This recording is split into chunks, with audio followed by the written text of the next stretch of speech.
पास एक पहाड़ी इलाके में एक खूबसूरत मगर सुनसान वादी थी, जिसे सब लोग अंधेरी वादी के नाम से जानते थे।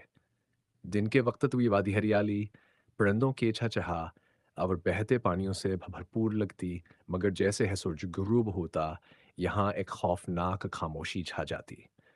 मकामी लोग क्या कहते थे कि अंधेरी वादी में रात को अजीब-गरीब आवाज़ें आती हैं और जो अभ्यास में गया, वो कभी वापस नहीं आया। करीबी गाँव में एक ज़हीना और बहादुर लड़का रहता था जिसका नाम अयमन था। वो हमेशा हमात का शौकीन था और हर इस राज़ को जानने की कोशिश करता जो दूसरों को खौफ़ज़दा करता। एक दिन आस ने अपने दादा से अंधेरी वादी का सनसनाटा वस्का दिलचस्प बढ़ गया। उसने फैसला किया कि हू वादी के इस राज़ को जानकर हैत मिलेगा।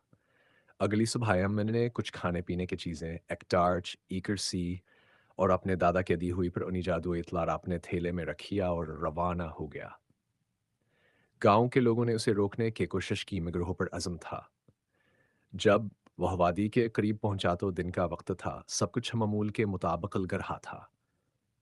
परिंदे चहचहा रहे थे, नदी का पानी बहा रहा था और सूरज की रोशनी हर चीज़ को रोशन कर रही थी। मगर जैसे है शाम हुई, वादी का मंजर बदलने लगा। दरख्तों के साए लंबे हो गए, परिंदे उड़ गए और एक अजीब सी घुटन फैलने लगी। एमिन ने टार्च निकाल लिया और आगे बढ़ा। अचानक एक है कि सी सरसराहट सुनाई दी। वो हरक गया। कुछ देर के बाद उसे लगा अजी से कोई उसके पीछे है, मगर मुड़कर देखा तो कुछ न था।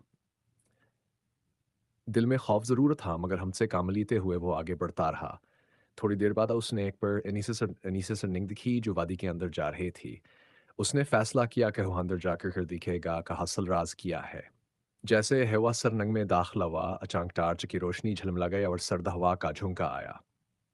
सरनंग के अंदर अजीब व गरीब निशानात ने हुए थे, जैसे किसी जादू की ज़बान में लिखे गए हों। हिफनतम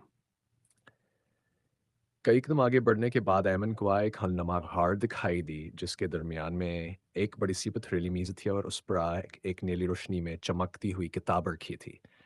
जॉन यमन किताब के करीब गया, एक जोरदार आवाज गूंजी, कौन है जो इस वादी के राज को जानने आया है? एमन ने हमद से जवाब दिया, मैं एमन हूँ,